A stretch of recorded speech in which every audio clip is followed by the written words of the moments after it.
I love quick bite podcast episodes. They are my favorite. I have 7 minutes. I probably don't have 58 minutes for a podcast these days. So, the competition is rough. I open up my podcast app and there are 40 cool things to listen to.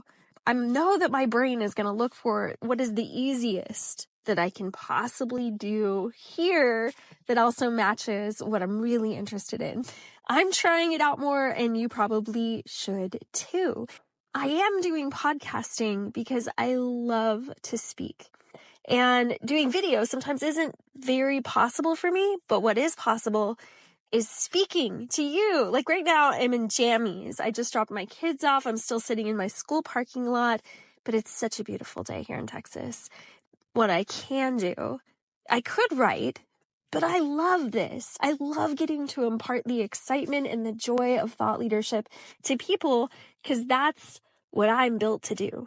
It's like passing the torch to you. I forgot my fancy microphone. Normally I bring it with me like everywhere. Little baby tiny microphone, a DJI one, and I could slap it even onto my seatbelt so I don't jostle it too much with my clothes. And I can record it straight into my phone. And then if the audio still isn't great, like it won't be from this, I'm going to take this, I'm going to use Adobe Enhance, because now with the day and age of AI, it can take and fix it to where it almost sounds like I'm in a studio. Now, it might make me sound a little robotic, but personally, I would rather hear a little bit robotic than fuzzy, hard to hear, hard to understand audio. Then I'm going to take that, I'm going to upload that straight on into Substack. Now, I used previously another podcasting platform called Buzzsprout for a while. It charged me a good bit. It had some stuff I didn't really use. And there are podcast platforms that are free and that are a little bit easier. Now, the reason that I'm going to use Substack for my podcast, and I have for the first part of season 2, I've used Substack. It will email out the podcast itself, like a link to the podcast to listen on Substack through email. So yes, people will still get it through Apple Podcasts and Spotify. Those are the only 2 that I use. But they'll also now have Substack that they could just click and listen to it straight from that email.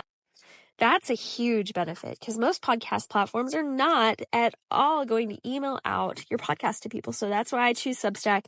I also use Substack for my email newsletter. I am a huge fan of simplicity.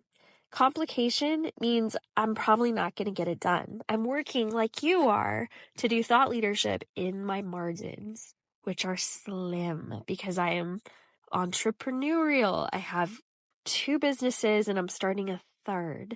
I have 2 kids, preteen and teen. I have a husband who's also a creator. We homeschool. Okay, we don't. My husband and my daughters do 2 days a week. It just couldn't be crazier. I mean, it could, but thank you, Lord, it's not right now. I don't need to add any more layers of complication. I need the simplest, easiest path from thought of it to done. And so, yeah, I could go home and record a podcast at home, but I'm here. I'm here now. I have fire now to give you now. So I'm going to use what I have. I know I'm going to take a risk by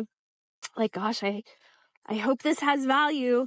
I hope this serves, but I know it will because I've done this now for a couple years. I've gotten good because I've had to ride through the beginning paces of this where I wasn't sure what I was going to say. And then I'd have to edit a ton, but that's the process.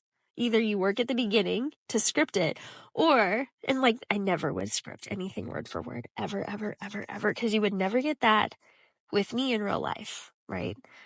I want you to get the same me here that you would there. My process now is simple. It's getting simpler every time I can make it simpler. But what I do know is that I'm never going to wait for easy or perfect or confidence to feel like it's welling up in me to do something. No, I make a decision to start. I do the best I can with my margins. And this process that I just described works for me in this season. No matter what, it has to get done. If you don't know about me, if I'm not top of mind for you when it comes to, hey, I have to learn thought leadership, who is my go-to person? That's me. That's who I want to be to you. what do you want to be for your audience? You are going to be top of mind if you choose to show up to them frequently enough. But what do you want to be top of mind for? Thanks for listening today. You are incredible. I am so grateful that you listen. I'm so grateful that you are thinking about how to invest in your thought leadership. Don't wait another day. Don't wait for it to get easier. Life just is complicated. Grab this chance. Put the phone down. Okay, don't put the phone down. Maybe just hold the phone, hit the recording button, and let loose your heart and your soul and your expertise, your lived experience, all of these beautiful things your thought leadership is. Let it soar.